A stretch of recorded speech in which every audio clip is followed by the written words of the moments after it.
Alors maintenant, il faut faire une distinction entre les tendances dans les taux d'intérêt, tendance versus fluctuation.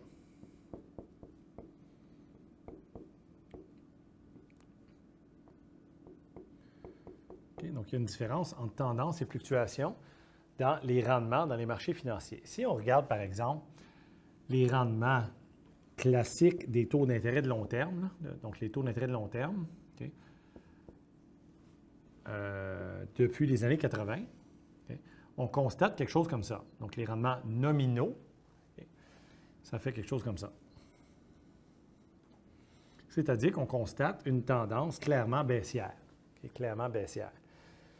Qu'est-ce qui explique la tendance sur 20, 30, 40 ans de taux d'intérêt? Alors, pour comprendre ça, il faut se ramener à l'idée de base, R plus pi A. C'est aussi simple que ça.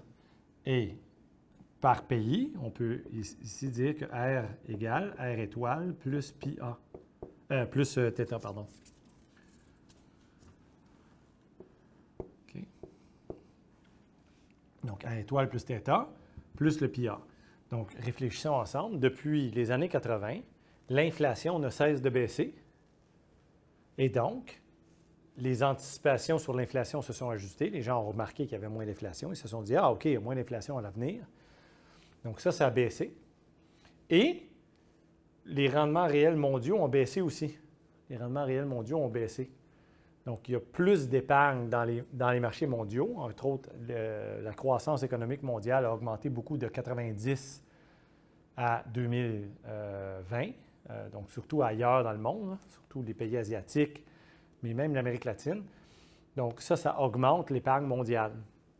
Donc, ça a augmenté la disponibilité de fonds prêtables. L'offre de fonds prêtables s'est déplacée à droite. Ensuite, les primes de risque sur les pays industrialisés ont baissé en général. Et donc, tout ça a contribué à baisser les taux d'intérêt mondiaux. Donc, l'inflation en baisse, plus d'épargne généralisée dans le monde, donc le R étoile qui baisse et les primes de risque sur les pays industrialisés qui baissent. Donc, on s'est retrouvé avec des taux très, très bas. Et donc, en général, il y a des estimations qui suggèrent que le taux réel mondial, si on suppose là, que le θ égale 0, disons, ce n'est pas exactement 0, mais supposons que c'est 0. Donc, le R étoile est d'environ 0 %. Donc, R égale 0 plus 2, ça fait 2. Donc, les rendements obligataires, les taux des banques centrales, tout ça, convergent vers le chiffre magique de 2. Okay? Même dans certains cas, en bas de 2. Okay? Alors, ça explique un peu l'idée générale. Ça, c'est les grandes tendances générales. Après, les fluctuations autour de la tendance, ben, tiens, on peut garder le même graphique. Donc, les fluctuations autour de la tendance, donc ça, c'est à travers le temps. Ça, c'est aujourd'hui. Ça, c'est 1980, pardon. 1980 et après, donc 40 années et plus. Donc, vous avez ici, vous aviez des rendements généralement élevés parce que le R étoile et le pi A étaient plus élevés ici.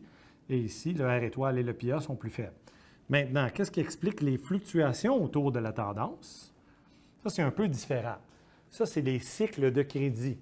Donc, lorsque les taux d'intérêt augmentent, c'est un cycle de crédit de resserrement monétaire. Donc, généralement, les banques centrales augmentent les taux d'intérêt parce que l'économie commence à rouler plein régime, n'est-ce pas? Et elle veut freiner un peu les pressions inflationnistes. Et après ça, il y a une récession, un ralentissement, etc.